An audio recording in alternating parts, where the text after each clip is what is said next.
Hi, നമസ്കാരം. അൽഫോൺസ് ആണ്. ഒരു ക്വസ്റ്റ്യൻ എല്ലാവർക്കും പൊതുവേ ഉള്ളത്, ആഡ്സൻസ് സ്റ്റോറിൽ ജോയിൻ ചെയ്യുന്ന എല്ലാവർക്കും ഒരു സംശയം, എങ്ങനെയാണ് ആഡ്സൻസ് സ്റ്റോർ ഫംഗ്ഷൻ ചെയ്യുന്നത്, എന്താണ് ആഡ്സൻസ് സ്റ്റോറിന് ഇതുകൊണ്ടുള്ള ബെനിഫിറ്റ്. ആഡ്സൻസ് സ്റ്റോറിന്റെ ബെനിഫിറ്റ് എന്താണെന്ന് വെച്ച് കഴിഞ്ഞാൽ കമ്മീഷൻ ബേസിൽ തന്നെയാണ് വർക്ക് ചെയ്യുന്നത്. ഒരു എൻക്വയറി വന്നു കഴിഞ്ഞ് കഴിഞ്ഞാൽ നിങ്ങളുടെ പ്രൊഡക്ട്സിനെ ഞങ്ങൾ ഇപ്പം വെബ്സൈറ്റിലൊക്കെ പോസ്റ്റ് ചെയ്ത് കഴിഞ്ഞിരിക്കുന്ന പ്രൊഡക്ട്സിനെ ആരെങ്കിലും എൻക്വയറി ചെയ്ത് കഴിഞ്ഞാൽ ആ എൻക്വയറി നിങ്ങൾക്ക് പാസ് ഓൺ ചെയ്യും. അതായത് സെല്ലറിന് പാസ് ഓൺ ചെയ്യും. സെല്ലറിനോട് പറയും ഒരു എൻക്വയറി വന്നിട്ടുണ്ട് എന്ന് പറയും. അത് നേരിട്ട് സെല്ലർ ബയ്യറിന് ഷിപ്പ് ചെയ്ത് കൊടുക്കുകയാണ് ചെയ്യുക. അഡ്രസ്സ് ഞങ്ങൾ എല്ലാവരും കൈകാര്യം ചെയ്യും. അപ്പോൾ ഈ ക്യാഷ് ബയ്യറിന്റെ കയ്യിൽ നിന്നുള്ള ക്യാഷ് ഞങ്ങളുടെ അക്കൗണ്ടിലേക്കാണ് വാങ്ങിക്കുക.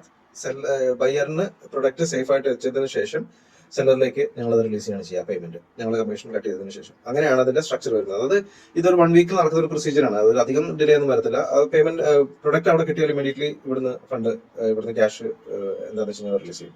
പിന്നെ വേറൊരു സ്ട്രക്ചർ വരുന്നത് വെച്ചാൽ ഇൻഡസ്ട്രിയൽ പ്രൊഡക്ട്സ് ഉണ്ട്. ഇൻഡസ്ട്രിയൽ പ്രൊഡക്ട്സ് ഇപ്പോൾ ബേർണേഴ്സ് ഒക്കെ ആഡ് ചെയ്തിട്ടുണ്ട്. ബേർണേഴ്സ്, കിച്ചൺ ബേർണേഴ്സ്, അതേപോലെ തന്നെ കിച്ചൺ അല്ല, റീസൈക്ലിംഗ് ബേർണർ സംതിങ്, അതേപോലെ തന്നെ ഇൻഡസ്ട്രിയൽ പ്രൊഡക്ട്സ് ഒരുപാട് വരുന്നുണ്ട്. അപ്പോൾ അതിനൊക്കെ വേറൊരു സ്ട്രക്ചറാണ്. അതിനെങ്ങനെയാന്ന് വെച്ച് കഴിഞ്ഞാൽ എൻക്വയറി വന്നു കഴിഞ്ഞാൽ കേസ് ടു കേസ് ആണ് അതിന്റെ ഇൻഡസ്ട്രിയൽ പ്രൊഡക്ട്സിന് വരെ. ഓക്കെ, പ്രൊഡക്ട്സിന്റെ കേസിൽ 25% ആണ് മാർക്ക് ചെയ്തിരിക്കുന്നത് റീറ്റെയിലറിന്.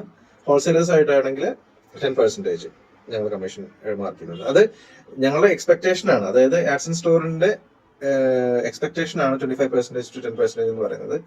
അത് സെല്ലറിന്റെ ഡിസ്ക്രിപ്ഷൻ ആണ്, അതായത് അവരുടെ തീരുമാനമാണ് ഇത് എത്ര തരണം എന്നുള്ളത്. മനസ്സിലായി? അപ്പൊ അത് നമുക്ക് കേസ് ടു കേസ് നമുക്ക് സംസാരിക്കാം. എങ്ങനെയാണ് ഇത് നിങ്ങൾക്ക് തരാൻ പറ്റുക, എത്രയാണ് നമുക്ക് തരാൻ പറ്റുക. അപ്പം തീർച്ചയായും ഈ ഒരു ഡൗട്ട് ക്ലിയർ ആയെന്ന് തോന്നുന്നു.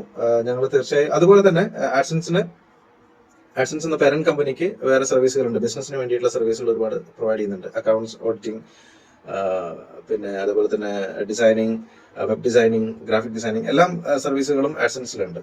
അപ്പൊ നിങ്ങൾക്ക് അങ്ങനത്തെ എന്തെങ്കിലും സർവീസുകൾ അഡീഷണലി ആവശ്യം വരികയാണെന്നുണ്ടെങ്കിൽ ഇതിപ്പോൾ ഫ്രീ മാർക്കറ്റിംഗ് ആണ്. അതായത് നിങ്ങളുടെ പ്രൊഡക്ട്സിനെ ഞങ്ങൾ ഫ്രീ ആയിട്ടാണ് ഞങ്ങൾ വെബ്സൈറ്റിൽ പോസ്റ്റ് ചെയ്തിട്ട് മാർക്കറ്റ് ചെയ്യുന്നത്. അത് ഫ്രീ ആണ്. അത് പക്ഷേ വെബ്സൈറ്റിന് വേണ്ടിയിട്ട് ഒരു all together marketing team function ചെയ്യുന്നുണ്ട്. അതുകൂടാതെ നിങ്ങൾക്ക് ഇൻഡിവിജ്വലി മാർക്കറ്റിംഗ് ആവശ്യമുള്ളതെന്ന് പറയുമ്പോഴാണ് അത് അഡീഷണൽ കോസ്റ്റ് വരുന്നത്. ഇപ്പോൾ ഒരു പ്രൊഡക്റ്റ്, നിങ്ങളൊരു പ്രൊഡക്റ്റിനെ ഇൻഡിവിജ്വലി മാർക്കറ്റ് ചെയ്യണം, അതിന് സ്പെഷ്യലായിട്ട് ഞങ്ങൾക്ക് വേറെ ഒരു പ്രൊഡക്റ്റ് മാർക്കറ്റിംഗിന് ആവശ്യമുണ്ട് എന്ന് പറയുമ്പോഴാണ് അഡീഷണൽ കോസ്റ്റ് വരിക. അങ്ങനെയൊക്കെയാണ് ഞങ്ങൾക്ക് ഒരു വരുമാനം വരുന്നത്. അതൊക്കെ നിങ്ങൾ ഇടയ്ക്ക് ഹയർ ചെയ്യുന്നത് പ്രതീക്ഷിക്കണം. നിങ്ങൾക്ക് ഇടയ്ക്ക് എന്തെങ്കിലും വെബ് ഡിസൈനിങ്ങോ അല്ലെങ്കിൽ അങ്ങനെ എന്തെങ്കിലുമൊക്കെ അഡീഷണൽ വരികയാണെന്നുണ്ടെങ്കിലാണ് അഡീഷണൽ കോസ്റ്റ് വരിക കേട്ടോ. ഈ വെബ്സൈറ്റിൽ പോസ്റ്റ് ചെയ്യുന്നതിന് കംപ്ലീറ്റ്ലി ഫ്രീ ആണ്. അതിനകത്ത് ഞങ്ങൾ ചാർജസ് ഒന്നും വാങ്ങിക്കുന്നില്ല. 2025 ഡിസിഷൻ ഇങ്ങനെയാണ്. ഇനി അടുത്ത വർഷം 2026 ചിലപ്പം നമ്മുടെ സിറ്റുവേഷൻ അനുസരിച്ച് മാറേണ്ടി വരാം. അത് ഡിപ്പെൻസ്. അത് ആവശ്യമുണ്ടെങ്കിൽ മാത്രം അങ്ങനെ ചെയ്യും. കാരണം കമ്പനിക്ക് ഫംഗ്ഷൻ ചെയ്യണമെന്നുണ്ടെങ്കിൽ നമുക്ക് ഇൻവെസ്റ്റ്മെന്റ്സും അതേപോലെ തന്നെ ഏർണിങ്സും ആവശ്യമാണ്. അത് അത്യാവശ്യമല്ലേ, അതറിയാലോ. അപ്പൊ അതിനകത്ത് നമുക്ക് തർക്കങ്ങളില്ല. എല്ലാവരും ഒരുമിച്ച് വിൻ ചെയ്യുമ്പോഴല്ലേ നമുക്ക് കാര്യങ്ങൾ അടിപൊളിയായിട്ട് പോകുള്ളൂ.